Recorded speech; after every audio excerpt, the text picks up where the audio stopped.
حضرت عبداللہ بن عمرو رضی اللہ عنہ بیان کرتے ہیں کہ مدینہ منورہ میں ایک شخص فوت ہو گیا. وہ پیدا بھی مدینہ منورہ میں ہوا تھا. رسول اللہ صلی اللہ علیہ وسلم نے اس کا جنازہ پڑھا اور فرمایا کاش یہ اپنی پیدائش والی جگہ سے باہر فوت ہوتا. صحابہ کرام رضوان اللہ علیہم اجمعین نے عرض کیا اے اللہ کے رسول صلی اللہ علیہ وسلم کیوں؟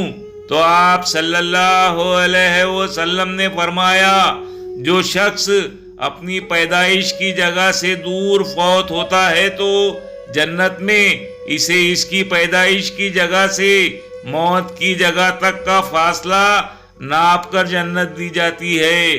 سنن النسائی 1833.